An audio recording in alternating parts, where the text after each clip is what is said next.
అమెరికాలో వ్యవసాయం చేసేవాళ్ళు తక్కువ. చైనా వాళ్ళు అక్కడ వ్యవసాయం చేస్తారు. ఫామ్ ల్యాండ్స్ అని తీసేసుకుంటారు. అంటే ఇప్పుడు ఫర్ ఎగ్జాంపుల్ ఒక వ్యక్తి దగ్గర ఓ 50 ఎకరాలు ఉంది, 100 ఎకరాలు ఉంది, 500 ఎకరాలు ఉంది, అట్లా భూమి ఉంటే ఆ భూమిని మేము సేద్యం చేసి పెడతామని వీళ్ళు తీసుకుంటారు. ఏడాదికి ఎంతనే వాళ్ళకి డబ్బులు ఇచ్చేస్తారు. ఇక్కడ వీళ్ళు దాంట్లో పండించి సబ్సిడీలు, విత్తనాలకు కావచ్చు, మార్కెటింగ్ కావచ్చు, వీటన్నిటి డబ్బులంతా కూడా వీళ్ళు తీసుకుంటారు.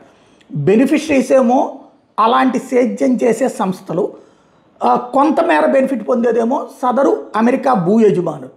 బట్ చివరికి అమెరికా వాళ్ళకి బద్ధకం వేసి ఇట్లా ఏడాదికి ఎంత డబ్బు, ఇప్పుడు మనకి చాలామంది రైతులు మనోళ్ళు కూడా భూములు వదిలేసేసి కౌలుకి ఇచ్చేస్తున్నారు కదా రైతు కూలీలకు. అట్లాగా అక్కడ ఫామ్ ల్యాండ్స్ అంటుంటారనమాట. మొత్తం 100కి 60-70% చైనా వాళ్ళే అక్కడ సేద్యం చేస్తున్నారు. ఇట్లాంటి దశలో ట్రంప్ ప్రభుత్వం కీలకమైనటువంటి నిర్ణయం తీసుకుంది. National farm security action plan ప్రకటించింది.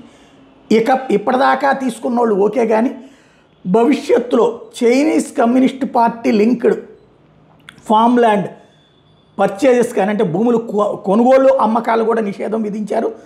అలాగే ఇప్పుడు ఎగ్జిస్టింగ్ ల్యాండ్స్ ఏవైతే ఉన్నాయో వాటి మీద కూడా ఎగ్జిక్యూటివ్ యాక్షన్ తీసుకుంటామని చెప్పారు.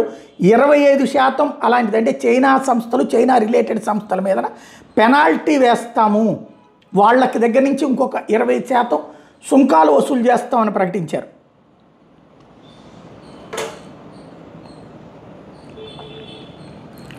తాజాగా చేసినటువంటి ఈ ప్రకటనతో పెద్ద సంచలనమే అవుతుంది.